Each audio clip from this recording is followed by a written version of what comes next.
Welcome back to Rev Endurance Sports. And today we'd like to relaunch a podcast that John, hello, John. Hello. John and I attempted to do this before, and it's going to be a new series of podcasts, and it's just two guys talking. That's just the name of the podcast. We're not any experts in anything in particular. We're just two guys talking. And then we've also got Tommy Southwood with us. Hello, Tommy. Hey, how's it going? Good. Tommy has, as of late, I guess a couple of years now, has become my hero with all his cycling endeavors and all his stuff. But first, let's talk about the program. So the first thing I'm going to talk about is a news story about Waterford. Ooh. Yeah, yeah. John's going to talk about Campy 13 spy photos, and then we'll get into um, Tommy's history over the last, I don't know, 2 years. How long have we known each other now, Tommy? It's been 2 years. Going 2 years.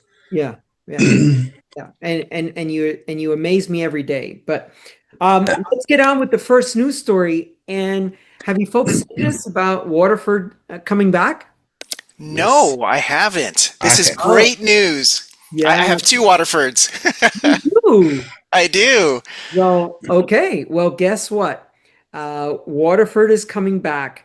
Now, this is an interesting name, but the name of the company is called Abracadabra Fabrications. So Okay. they are the parent company of Sanita Cycling. And so they have acquired, so Sanita Cycling has acquired Waterford from Richard Schwinn, who, hmm he's the Henry Ford of of the cycling side of things, right? So they're going to begin production in Durango, Colorado. Oh, okay. Yeah, yeah. So let's talk about who is Sanita Cycling. Okay, well, Sanita Cycling is John Segrist and his son David. So they form together and they build custom steel bikes, tie bikes, and they do some OE stuff as well. Okay, but who's John Segrist, right? Name? No? A No. recognition. Well, guess, okay, it didn't ring a bell for me either. So John Segrist founded Dean Titanium. Yeah. Oh. With another gentleman, Randy Dean Sisson. And so Dean, the middle name, that took the name of the business. Now, what I thought was interesting is John sold his Lightspeed for $1,500 to start Dean Titanium. And I thought, well, that's interesting. But even more interesting because there was a personal crossover to me. I sold two of my Cervelos when I started my shop. And the reason I had sold them was because I was under their sponsorship thing where I got them at a stupid price and there was tons of profit still left in it like years later. I mean, I'd been riding the bikes like I don't know, 8 years, I don't know how many years, a long time. And you're only required to keep them for a year. Anyway, hmm I had plenty of time. I'd done the right thing there. So George, if I could, what models were they? What Cervelos were these? So this was what was called the SL projects. So the R3 SL and the Soloist SL. Okay. Um, and God, that's the R3 SL. I got down sub 13 pounds or something like that Wow. with pedals. Oh no, it was sub 14 with pedals. Yeah, it was insane how light these hmm were. And then the Soloist SL was a little heavier, like 900 grams, which, right. This is a guy who rides steel bikes now. And that bike Just an incredible bike. And I used to go to these. So Cervelo would have these what they call how would they call them brain camp brain something, and it was basically for the dealers to go and you'd spend like 3 days and they'd show you how the carbon fiber was done and all this other stuff, and then you'd ride the new models or whatever. And I would sit down with Phil White because there's two names on that chainstay, Hmm. Ruben White. And Gerard Verumen went on to do what? Open, Wit, or 3T. Which one did he do? One of those. Hmm. And then Phil White, he eventually just left the whole thing. But I would sit down with him. I got pictures on my blog, and we'd talk for, the evening nightcap type of thing. And I remember just before I was going to sell I was going to sell my SL, my Solus SL. I was talking to him about it, and he had kind of this look in his eye, and I'm like, he said, those SL projects were like a milestone in Cervelo's engineering. Hmm. And I rebuilt the bike, and then won a race on it like a week later, a 200 miler in Death. So yeah, so there's the tangent on the bike, the Cervelos that I had that I sold for seed money for my business. And this story of John Segrist, Hmm. it was just like, wow, that was me. Yeah, selling a titanium to go build more titanium. But, but I'm gonna do it better, right? Yeah, yeah, I'm gonna do it my way. I can do it my way. All right, so that was back in 1989 when he founded Dean Titanium. And and then so Waterford uh started in 1993 Hmm. by Richard Schwinn and Mark Muller, and they went into the former factory, which was where? In Waterford. In Waterford. Yes, ding ding. Uh, Yeah, and actually, George, I was riding my Waterford at the Sea Otter up the one of the climbs, and I had somebody on the side saying, "Hey, is that a Waterford?" I said, "Yeah, it is." And he's like, "Yeah, I'm from Wisconsin. Go Wisconsin!" oh, Wisconsin. I love it. I love it. Yeah, so Waterford, Wisconsin. Um, then came Gunner. Hmm. They were also doing OE work for Rivendell and Shinola. I don't Hmm. know Shinola. Do you know this brand?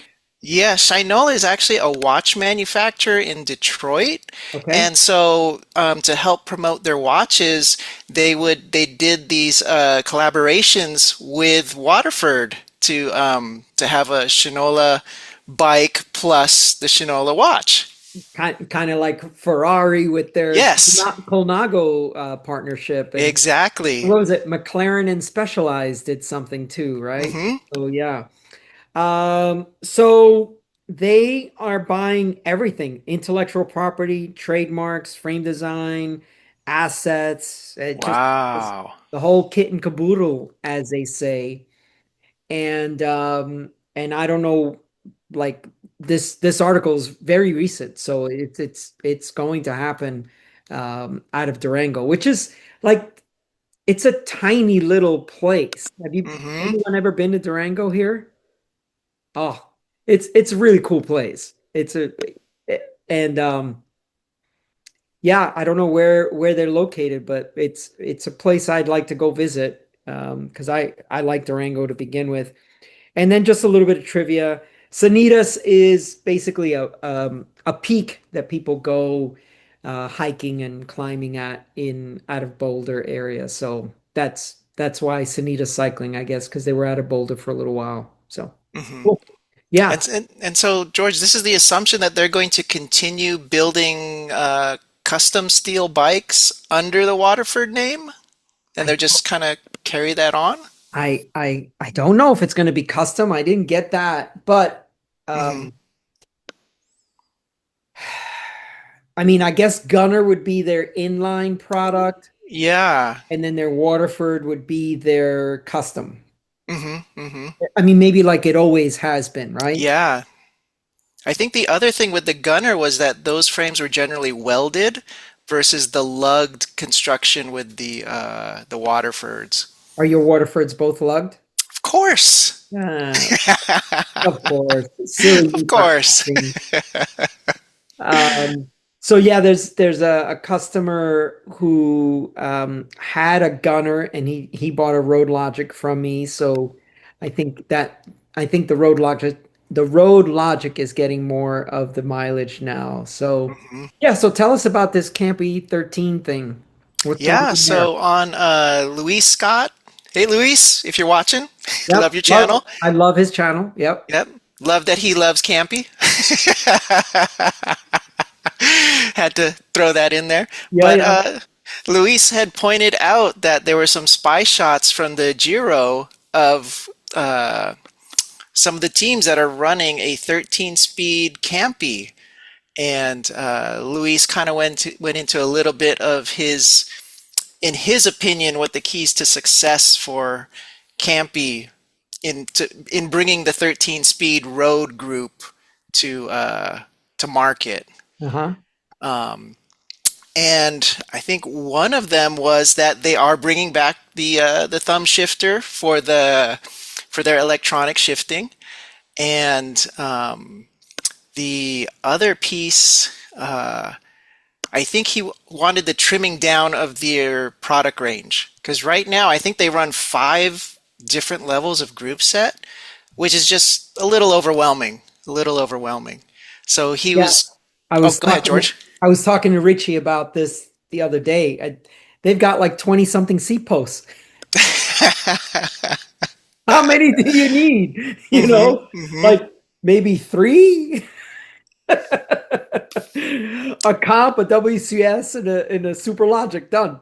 Yeah, you need the heavy duty, Yeah, the lightweight alloy, and then the carbon.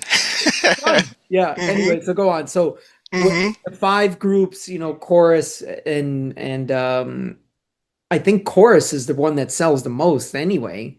Yeah, yeah. That's basically their race level technology, but without all the crazy weight savings that they throw into it. Yeah.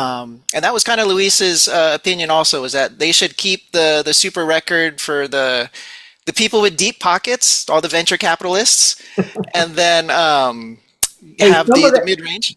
some of my customers ride and they can afford Super Rec. Like they said, if you've got the money, we've got a product for you. That's right.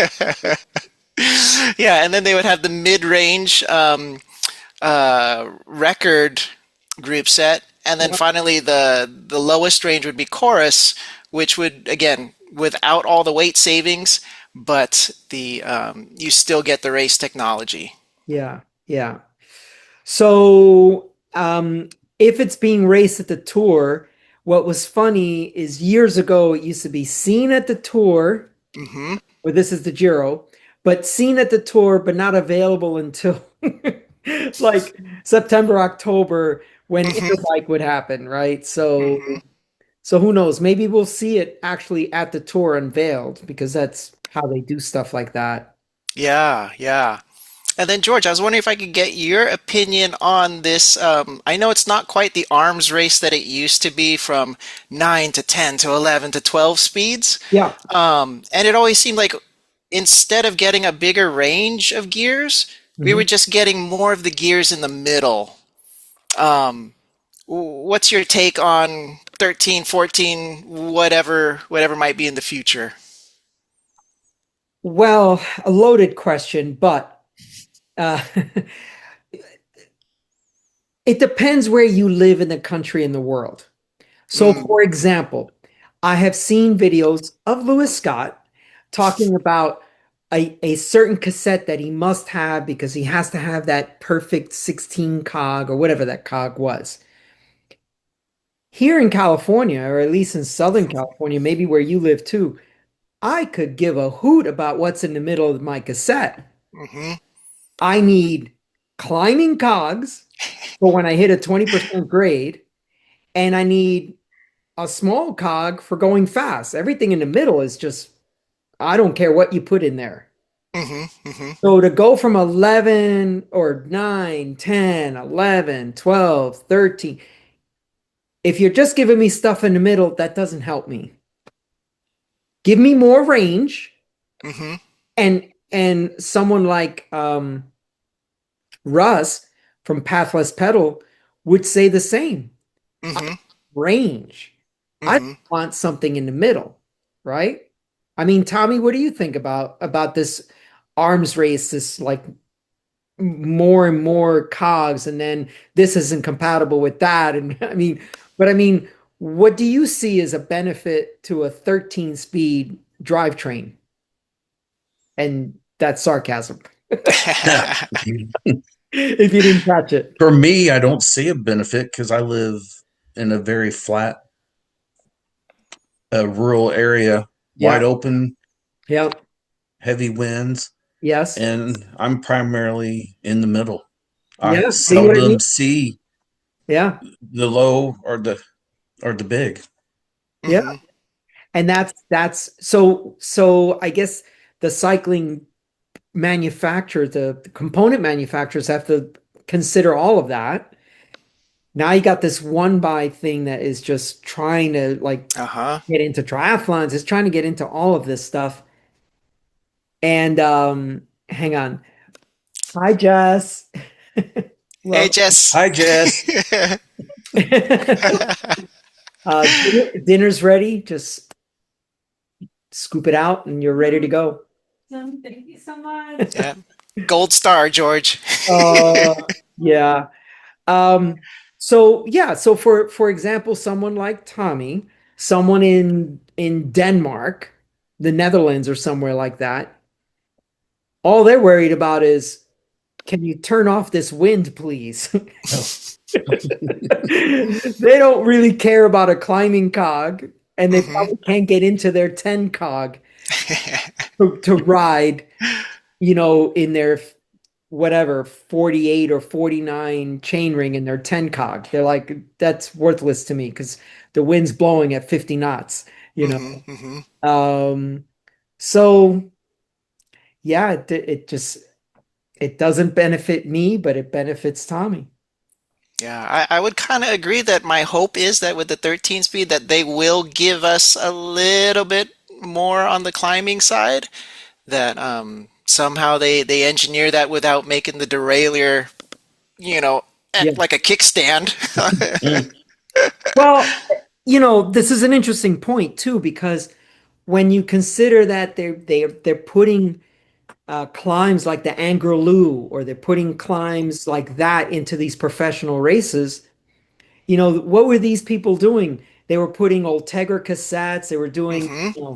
they were down specking their bike just to get the gearing, Mm-hmm. because Mm-hmm. the Durace group was a racers group, and no, we're not going to do an 1134 cassette. Well, Mm-hmm. they finally did, because Yep. it was shameful almost to see, a top end pro cyclist bike with Ultegra gearing on it. So Mm-hmm. they can get up a freaking, a monster climb like the Angliru, or some of the other stuff that they're putting into these races. So, you gotta Yeah. they gotta do that. So yes, I mean, I could see them putting a larger cog back there. Yeah. And not to mention, I'm sure that there's some people who buy their bikes who want the Dura Ace, but then they realize as they're climbing the mountain, like, oh, I'm not Jens Voigt, or I'm not Yeah. any of these climber dudes. Yeah. And so, it would be nice to have the 34, the 36, maybe Yeah. even 40 in Yeah. the back, Yeah. that Yeah. that really flattens out that mountain. Yeah. And, I mean, you may not recall because you're a campy guy, but um, Dury's had a triple crank set for a little while. Yeah. Okay, But, I'll give you that one, Shimano. Okay. but, a pro cyclist would be caught dead riding with. Oh my God, no way. That would be the end of Oh, their career right there. all right. So what ended up happening is that was for the consumer. So, but of course they got rid of that. But anyway, let's move on to Tommy. Unless you've got something else there. Um, on the campy side of things. Did you have something else? I'm sorry, I cut you off, I think.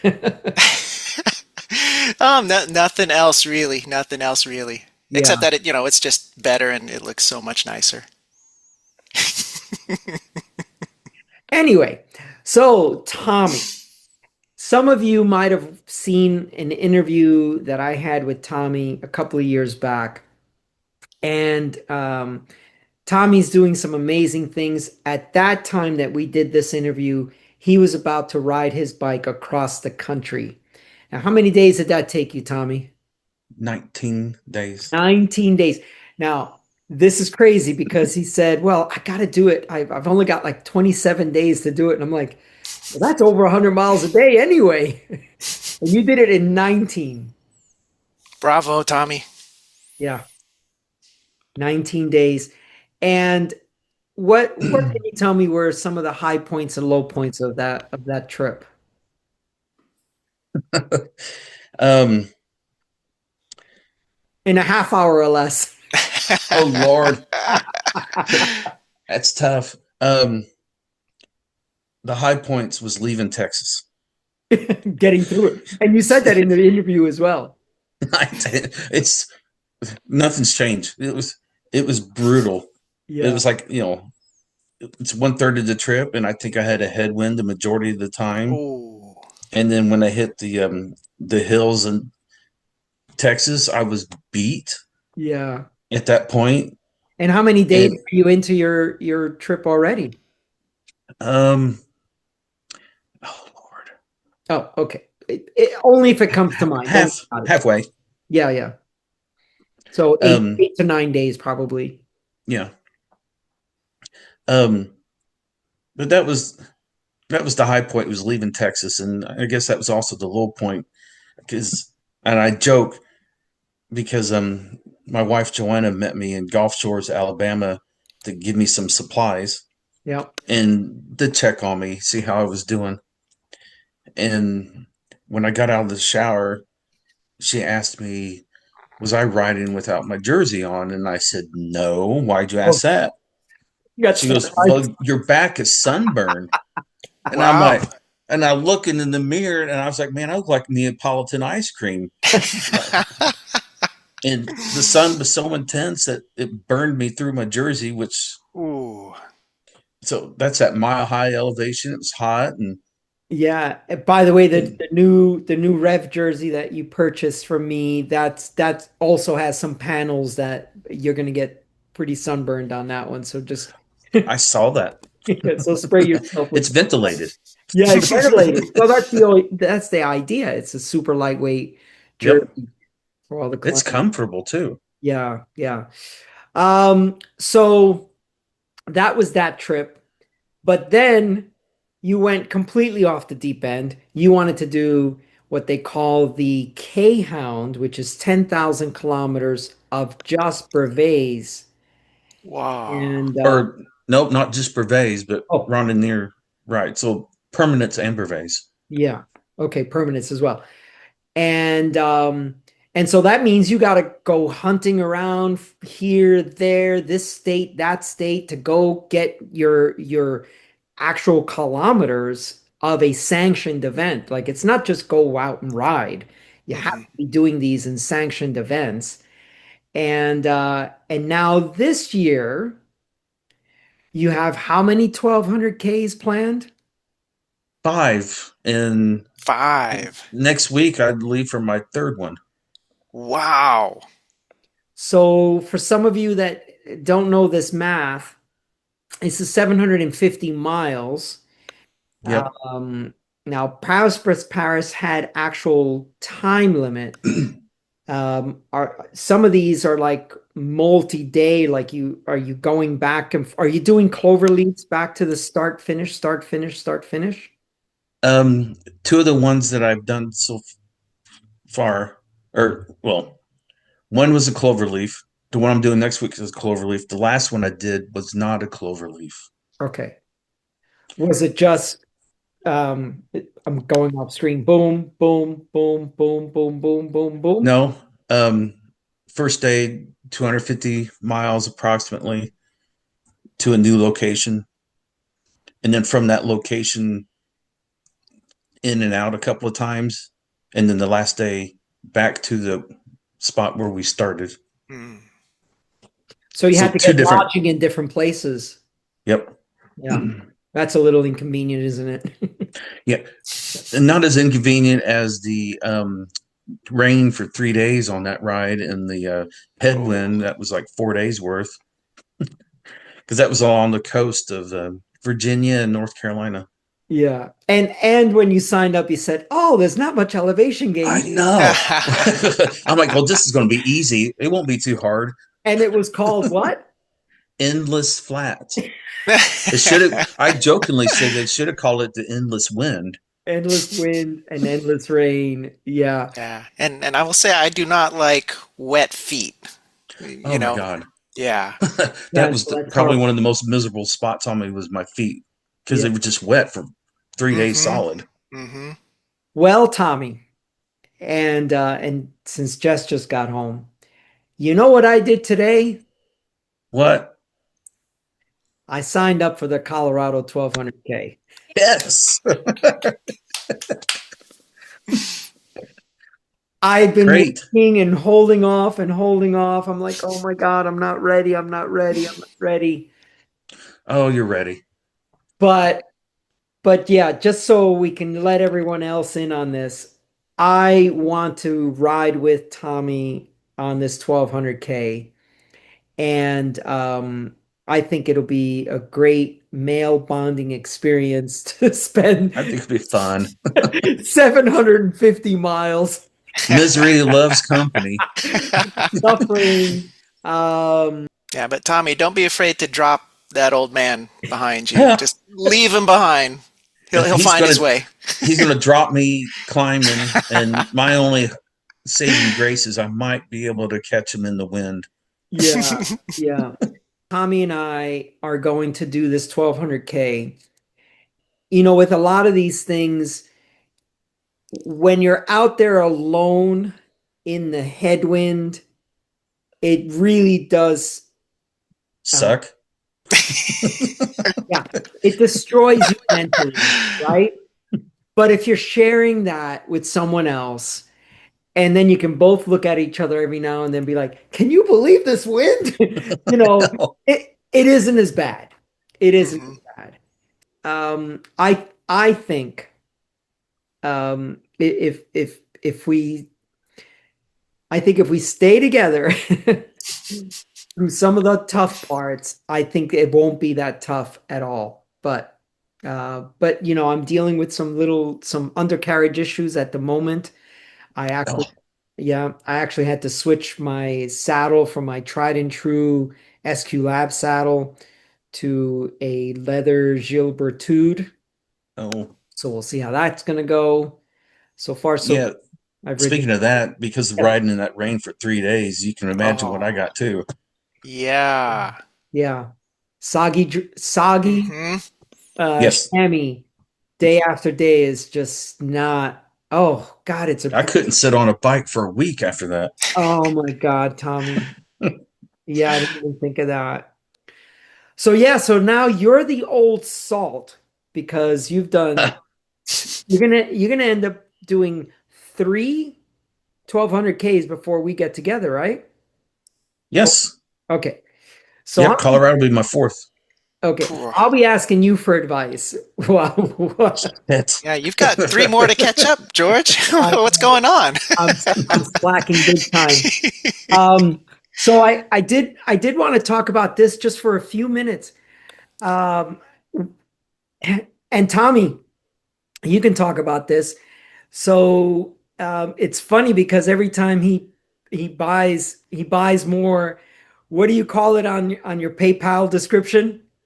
a couple of different names, but secret weapon, Yeah. the secret juice, or Yeah, I think the last time he called it a magic potion or something. oh,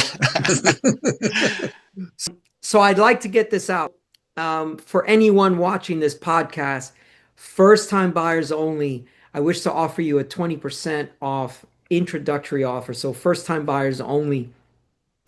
If you're sitting on the fence, we're going to talk about it just a little bit here, but just send me an email and we'll get you in on this 20% off discount. Tommy, how has this been working out for you? Glad you asked because I was going to interrupt you.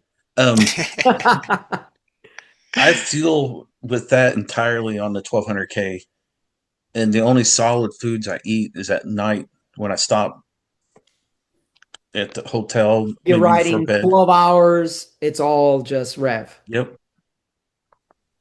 And that's the way it should be, actually. I think my body works better that way. If I do solids during the day while I'm riding, it just doesn't digest and sits there. Well, your pace slows down as well because you have to digest that stuff. So you have to like ride a little slower. Um, yeah, I'm glad you mentioned that. There are a lot of folks that are still of the idea that they must have solid foods when they do long distance riding, and I'm like, you're just not fueling enough. So Hmm. calories in you, and you won't be hungry or any of that stuff. So Tommy, I'm so glad I'm able to provide this product for you. I'm so glad you're doing so well. How many 1200 Ks in total now have you done? I did one last year in November, Okay. So you've and done two, one in three. March, one in end of April, and then I got one coming up next week, Now, and John, in just to put June. things in perspective, most people just plan for one 1200K for the year. They're I like, think that's one per lifetime, George. they do all the qualifying events to get to 1200K, and this gentleman is doing three, four, five. It's just you're You're amazing. embarrassing us all, Tommy. Well, I did sign up for a 1300 in Ontario. Now you're just showing off. Well, I really appreciate you coming on, Tommy. I know it's late at night for you, so I do appreciate that you are spending this time with us. And please give my Oh, regards it to was fun. Joanna. What's that? I said it was fun. Yeah, it is fun. Give my regards to Joanna, and please tell her I'm sorry I for will. keeping you up. And John, thank you so much for helping us with the technical stuff. And let's try to lock this in so we can do shorter podcasts and just Mhm. come out every week. So Yeah, my pleasure. all right. Everyone else, thank you so much for watching. Please like and subscribe, and we'll see you up the road.